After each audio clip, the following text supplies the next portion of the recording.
But we want to explain why that is not as out of sync with what you want as you think. As you say, you've already been living separate lives, even though you're under the same roof. And when you are in that situation, it's more likely that walls will be built to separate than if you were in less close proximity.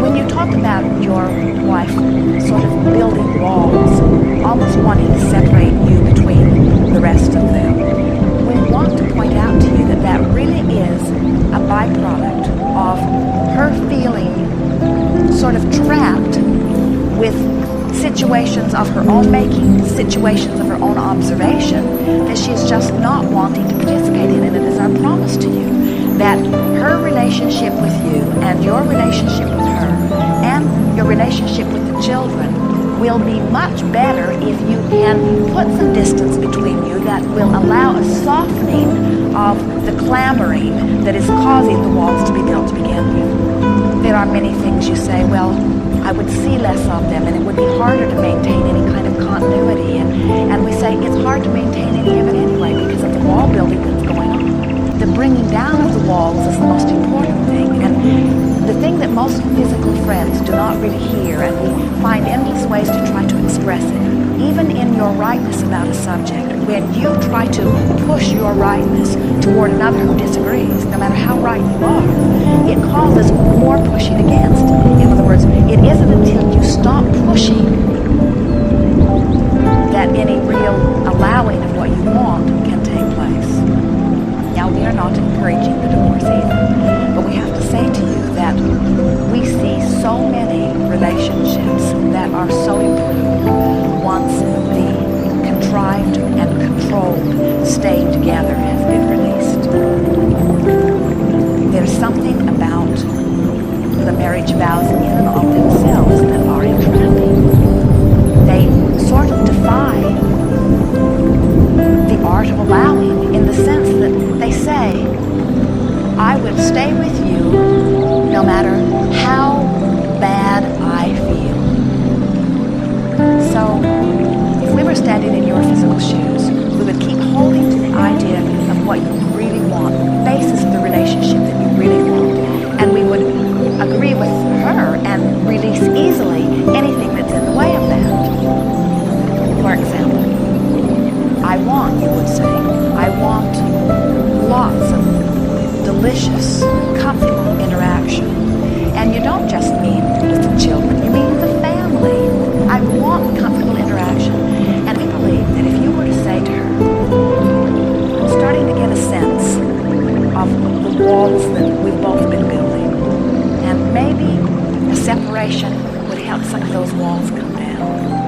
And I want that. I want us to feel less stress. I want us all to feel more free. I want to reignite the feeling of well-being. In other words, not using contracted sounding words. I'm wanting us to be together forever and ever because that's kind of suffocating. I want us all to feel happier. And anything that moves us quickly toward feeling happier, I'm all for. And then repeat some of the things that you really mean, that you meant way back then and that you mean now. I want your life to be joyful. I always wanted your life to be joyful. You will hardly believe the soothing that that would be to her. I've always wanted your life to be joyful. I never thought that me going away was the way that you were going to reach for that. But if that's what it takes, then I got to tell you, I'm all right with that because I want your life to be joyful. I want our kids' lives to be joyful. And truly, I want my life to be more joyful. And I'm willing to take the pressure off to do that. When there is already financial pressure, the idea of maintaining extra households feels like throwing gasoline on a fire that's already burning out of control. And so you could say softly, I don't know how we will swing it financially. I wish that I had enough money in a bank account that I could set you up in a magnificent place and I could keep a comfortable place where our kids could move back and forth between wonderful places.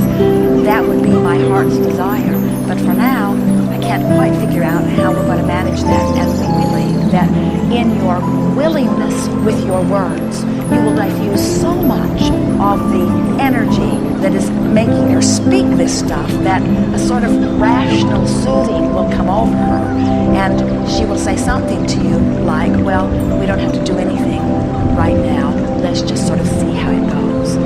And it is our absolute belief that if you offer these words, there will be a diffusing of the tension that then will give all of you an opportunity to take another run at this. We're not giving you these words because we're trying to help you save your marriage. We're giving you these words because we're trying to help you soothe a situation that is uncomfortable, and there isn't any reason for anybody to be uncomfortable. We don't want you to be uncomfortable. We don't want her to be uncomfortable. See yourself as a soother, not as a holder, not as a maintainer of a desire for the relationship. See yourself as a soother. Say, I'm going to soothe this. I can't fix it. I can't get enough money that we can all live in great places right now, and I can't set you up with a great lifestyle. I can't do all that. I can't fix this, but I sure can soothe it. I can soothe it by acknowledging you've got some points, and I can soothe it by acknowledging that I adore you, and I can soothe it by understanding how you love our kids, and I can soothe it by helping you to understand how I love our kids. I can soothe it by hoping for something better for all of us. And I can soothe it by acknowledging that help is on the way. You see what we're getting at? Just soothe it. What happens with most, especially when you get to this point, is both of you become inciters or inflamers of what's wrong in order to justify your position. And you don't want to justify your position because you can't justify your position without beating the drum of what you don't want. And when you beat the drum of what you do not want, you activate more of what you do not want, which makes it impossible for you to get what you do want. You're not wrong. She's not wrong. You just created this thing for a point of clarity, and your relationship will be stronger for you. I want to say to you, every relationship is eternal. You will always have this relationship. You will always be this family. And where you live is really irrelevant to the relationship. Instead of this family that is identified by the house that we live in, you're wanting to see relationships as the structure. So you have a relationship with your wife, you have a relationship with each child, and each of them has a relationship with each other, and each of them has a relationship with another. You're all co-creating. You're not really a family in the sense that you are a thing or a relationship. You are a multitude of relationships, and all of those energies are mixing together, you see. And what you're wanting to see yourself as is a catalyst or a soother of lovely relationships. You have so much more power of influence than you know. And what we've noticed, every time there is a separation of a family, the family improves immediately because the beating of the drum that got so big that made you want to be apart to begin with ceases to some extent, and the soothing and healing can begin right away. You are an evolved being, and your relationship with your children and with your mate will continue to evolve. And it all hinges upon how well you feel at any time. Don't let her make you feel failure. Don't let that happen, because it's all about co-creation. Don't accept failure. Accept evolution. Accept expansion. Accept ongoing relationship. Accept that. And expect always improved relationship. We would like you to begin saying and thinking. Say it until you feel it. And it may take a little doing because we know it's a sort of a shocking new idea. But try to get used to this and everything will get better. We are celebrating the success of our relationship with a separation, because our relationship is so important to all of us. We're giving each other some breathing space while we reclaim who we are. If you can get feeling really, really good as you come to be at one with the idea of temporary separation, as you get feeling really, really good, she will not be able to imagine what a problem is. It will evaporate.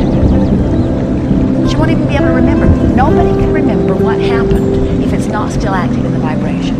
So if you can let the separation work its charm, which means this is a separation from resistance so that I can get back into alignment with who I as you get back into alignment with who you are, dollars will start flowing better, your clarity will start flowing better, you'll regain your balance, you'll be who you really are. And she'll say, I must have been calcified. Funny, isn't it? So you said, I don't want separation. And we said, go for separation. Sort of feels odd, we know. But it's sort of where the current is right now. If you resist the current, you'll just get more separated from yourself. And it's your separation from yourself that is the heart of all this anyway, you see. So as you come back to who you are, everything else moves. Have you ever had anyone say to you, and really mean it, you are absolutely wrong and I am absolutely right? And they really mean it. Oh, they're all puffed up. They really mean it. And then you say to them, I never thought of that. You know, you make a really good point. And they just, all of the fire just goes out of them because you didn't meet it with the resistance that it needed to feed. If you don't meet resistance with resistance, it dissipates dramatically, you see. It just softens. Try it. Next time somebody says to you, I'm right and you're wrong, say, you're right. You are right. You're right. And mean it. In other words, don't mock them. Don't be sarcastic. You're right. And then watch how all of a sudden their legs almost go right out from under them. They don't have the energy to blast you because you just took the fuel away from the fire.